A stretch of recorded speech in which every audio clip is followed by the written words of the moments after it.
Assalamualaikum warahmatullahi wabarakatuh. Hai semuanya, saya Siti Salwa, mahasiswi Prodi PGSD kelas 3B Universitas Muhammadiyah Bangka Belitung. Di sini saya akan membuat video terkait penjelasan media pembelajaran yang saya buat, yaitu mengenai siklus air. Tujuan saya membuat media pembelajaran ini adalah untuk membantu dan memudahkan guru dalam mengajarkan pembelajaran dengan materi siklus air pada siswa. Diharapkan dengan menggunakan media pembelajaran ini, maka peserta didik akan lebih mudah memahami materi yang sedang diajarkan. Media pembelajaran dan video ini saya buat untuk memenuhi tugas mata kuliah perencanaan IPA di sekolah dasar dengan dosen pengampu Ibu Winda Purnamasari. Baiklah, sebelum itu saya akan menjelaskan terlebih dahulu terkait apa itu siklus air. Pernahkah kalian berpikir kenapa sih air itu tidak pernah habis di permukaan bumi walaupun selalu kita gunakan setiap hari? Jawabannya, air itu tidak pernah habis karena terjadi siklus air atau perputaran air, atau biasanya disebut sebagai siklus hidrologi.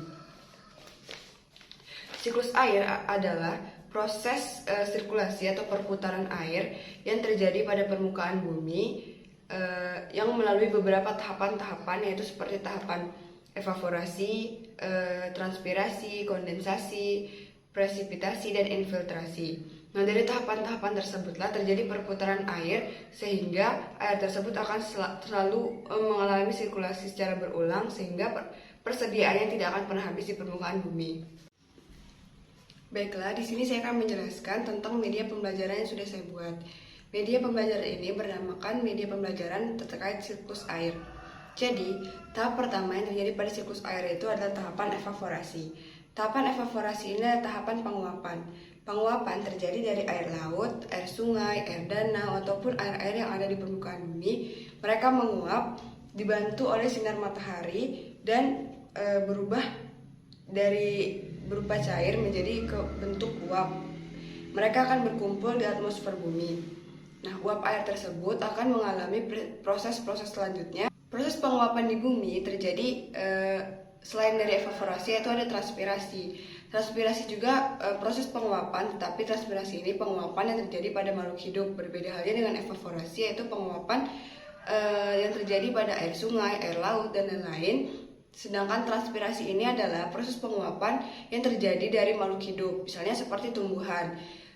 Tumbuhan tentunya memiliki cadangan air yang biasa digunakan untuk keberlangsungan kehidupannya. Nah, dari sisa-sisa air tersebut, maka akan terjadi penguapan karena dibantu oleh paparan sinar matahari, maka air-air yang ada pada tumbuhan tersebut akan menguap dan berkumpul bersama menjadi uap air atau gas ke atmosfer bumi. Air yang mengalami penguapan dan berubah wujud menjadi uap air, mereka akan berkumpul di atmosfer bumi dan ditampung di awan. Di awan tersebutlah terjadi peristiwa kondensasi, yaitu perubahan uap air menjadi kristal es ataupun titik-titik air.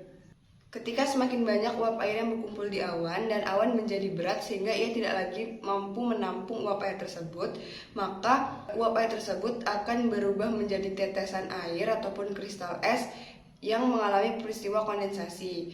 Nah, uap air dan kristal es tersebut akan jatuh lagi kembali ke bumi yang biasa kita sebut sebagai hujan ataupun salju. Siklus air yaitu tahapan presipitasi, yaitu pada tahap ini. Nah, di sini tuh awan sudah tidak bisa lagi menampung air, maka ia akan berubah warna menjadi gelap dan ia akan meneteskan uap air tersebut dalam bentuk tetes-tetesan air ataupun berupa salju. Nah, hal tersebut termasuk ke dalam tahapan presipitasi. Tetesan air yang jatuh ke permukaan bumi akan kembali lagi menjadi air yang biasa kita gunakan dalam kehidupan sehari-hari, seperti air untuk mandi, untuk mencuci, untuk minum, dan lain sebagainya.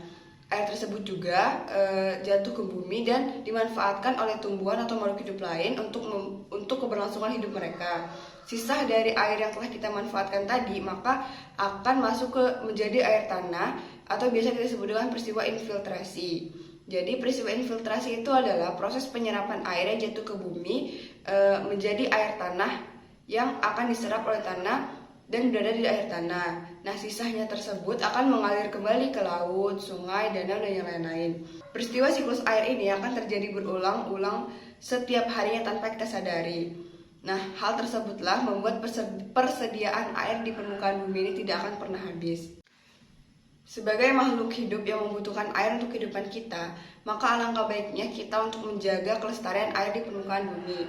Ada beberapa cara yang bisa kita lakukan. Yang pertama, kita harus melakukan reboisasi dan jangan melakukan penebangan liar karena tumbuhan juga memiliki peran penting dalam proses siklus air, yaitu pada tahapan transpirasi. Baiklah, sekian video ini saya buat. Semoga video dapat bermanfaat. Sekian dari saya dan wassalamualaikum warahmatullahi wabarakatuh.